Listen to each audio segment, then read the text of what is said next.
Welcome to The Quick Fix, a series that gives you wellness tips that are founded in research and that are practical and easy to apply in your life right now. These are short episodes that focus on all aspects of wellness: physical, emotional, mental, spiritual, financial, professional, and personal. The goal is to help you and I to live lives that are healthy and soaked with meaning and purpose. So let's get going. Hello and welcome to this episode of The Quick Fix. Thank you so much for tuning in. Today, we share tactics and wisdom that Lena and I use to support our coaching clients. Using these proven tactics, we've seen our clients get significant success in their work and in their careers. And we trust that these insights and tactics will help you move your career to the next level. Now, clients often ask us, what do I need to do to get promoted to the next level? What do I need to do to get promoted to the next level? We tell them, rather than focus on doing something to get promoted, explore being someone so that promotion becomes inevitable. Being allows you greater control than just doing. When you focus on being, the changes that you make impact who you are from inside out, and they are long-term and not just a transaction effort. So here are the 5 changes at the being level that you can make to move to the next level. And when I say next level, it can be from junior associate to senior associate, from vice president to president, from CEO to chairman of the board. Now, before I share our 5 tactics to change at the being level, please do subscribe to this channel and share this episode with people you care about. If you're a team leader or a manager, then sharing this episode with your team will really help them do dramatically better in their current roles. So let's get going. Here are our 5 main ingredients to move you to the next level. The 5 B's. And they are: number 1, be a person of integrity. Number 2, be a person of influence. Number 3, be an expert. Number 4, be a thought leader. And finally, number 5, be open to luck working in your favor. So we've looked at these are the 5 B's. Let me share some ways that you can start your journey in each of these 5 areas. Let's start with number 1, integrity. Be known as the person who is honest and trustworthy. You're being watched most of the time and of course judged all of the time. Therefore, do what you say and say what you do. Integrity is going to be one of the most valuable assets that you can have in the long term. So how do you start to develop integrity? Here are 3 tips. Number 1, stand by your commitment to deliver or do what you've said and do by the timeline that you agreed to. Number 2, stay as far away as possible from office politics. They're really never helpful in the long run. Petty games, trying to do one-upmanship in front of the boss or to put someone down, none of this is helpful for long-term career management. Third tactic in building integrity is learn to say no. Say no to the things that you cannot adhere to or to any practice that is unethical or breaks the process that is to be followed. Things that contradict the organizations or values, these are also things that you must learn to say no to. And so therefore, developing integrity is extremely critical. And the 3 areas that you can focus on is to stand by your commitment, stay away from politics, and learn to say no. So as you hear these 3 tips, ask yourself, how can you take some baby steps in the next 4 weeks to become more like this person of integrity?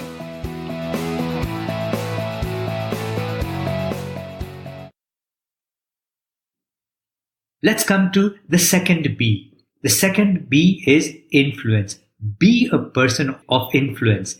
Be a person who wields the power to sway another. Someone who can affect something not by position and authority, but just by being who you are, a person of influence. So how do you start to develop influence? Here are 3 excellent ideas. Number 1, reach out and connect with people. Connect with people across teams, across functions, across domains. Don't stay isolated. Influence cannot come by being isolated. So reach out and connect with them at a human level. Number 2 is support people. So the first one was to go and connect with people. Next is look for ways to support these people one person at a time. Even if it is just to acknowledge or appreciate what they are doing. Learn to support people. Thirdly, add or bring something of value across teams or functions and domains. Again, one person at a time. Many times we just focus on criticizing others or other team members or the organization or putting someone else's viewpoint down or tearing it apart. A person of influence is unlikely to do this. And you are unlikely to build influence by doing this. So reach out and connect with people, support people, and add value to your stakeholders across the board. Now, as you've heard these 3 tactics, what are some baby steps that you can do in the next 4 weeks to become more like this person? Let's come to the third B. Be an expert. Be an expert in the work that you do. Constantly reinvent yourself with knowledge and skills to stay at the top of your game. So how do you develop this expertise? Here are 3 excellent ideas. Number 1, commit to and invest in continual learning and development. Most times we complete our graduation, we do one certification, and then we never really make the time or effort or commitment or investment in ongoing learning and development. We sort of depend on whatever the company gives us, and that's not going to be enough to become an expert. Gain as many relevant certifications that are directly or indirectly connected to your area of work. Idea number 2, share your learning and experience with as many others that you can. Give talks and training to newcomers in your team or organization. Volunteer to give talks and presentations on your area of work outside your organization too. And lastly, number 3 is to use social media to share your expertise. Use blogs, articles, contribute to various forums, and have a YouTube channel or even a podcast. So the 3 areas which can support you to become an expert and be seen as an expert is to invest in continuous personal learning and development, then to share this learning and development, and use social media to share your expertise. As you hear these tactics that have worked for others, ask yourself what you can do in the coming month to start moving towards this level of expertise. The 4th area of being is thought leadership. Be the go-to person for thought leadership in your organization. Think future. Think future. Know how the environment, both internal and external, will shape the future. Play a part in shaping that future. Your future, the future of your team, your business, and your organization. So how do you start to develop thought leadership? Here are 4 ideas. Understand and distill trends in the economy, business, technology, competition, and have this critical data available with you for use in your presentations and communication. This data should give you the X factor which you bring in terms of the information or analysis that you present. Next, have a line of sight to the next 5 years on what your company and industry plans are, trends are, and integrate these insights again wherever appropriate. Third idea is to create opportunities to share these insights. So create opportunities to share the insights that you've got from the first two tactics. Consistently and regularly find ways to participate in forum so that you are able to speak on these things that you have come up with. And finally, network and connect with other thought leaders in your industry, in your organization, and learn from them. Follow their work, read their books, follow their presentations on social media, read their articles, and this will again help you mold and develop your own thinking and thought process. So the fourth aspect of being is to be a thought leader. So understand macro trends, think at least 5 years into the future, create opportunities to share your insights, and connect with other thought leaders and their material. So once again, based on these tactics, what is it that you can do in the coming month to take some baby steps to move you forward? And the fifth B is be open to let Lady Luck shine on you. So how do you let luck in? You can.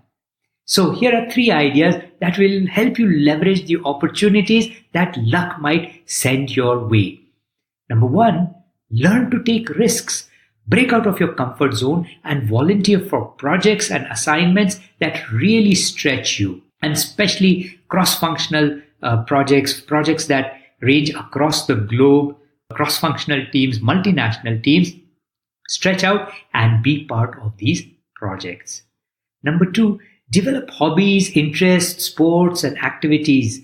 Even if you have time for just one thing to develop something in this area that is outside of work.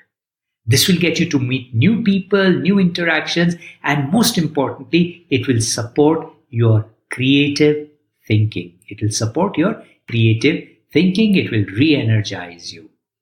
Finally, the third aspect is to focus on all aspects of self-care and wellness. All aspects of self-care and wellness. So in addition to work, pay attention to personal health, finances, family, and friends. Adopt a healthy lifestyle that is sensitive to exercise and healthy nutrition. And these are some ways that you can be open to let Lady Luck shine on you. In summary, take risks, break out of your comfort zone, develop hobbies and extracurricular interests, and focus on self-care and wellness in all its dimensions. So as you hear these ideas, what are some actions that you can take in the next 4 weeks to give luck a chance on you? So let's bring our today's episode of Quick Fix to a close. We've discussed how you can start changing who you are so that you're ready for the next level and the opportunities that are available to you. And we've looked at not doing so much, but changing who you are. The 5 B's. And to summarize, these are: number 1, be a person of integrity. Number 2, be a person of influence. Number 3, be an expert. Number 4, be a thought leader. And finally, be open to luck working in your favor. I encourage you to review the tactics that I've suggested at the end of each section and make an action plan so that you can start taking baby steps to your next level of success. Good luck.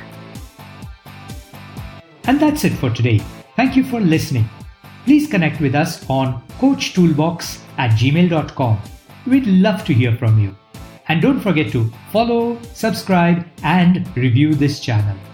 Details of our ICF-approved coach training programs and our services as executive coaches and coaching supervisors are on www.globalcoachtrust.org. See you in our next session.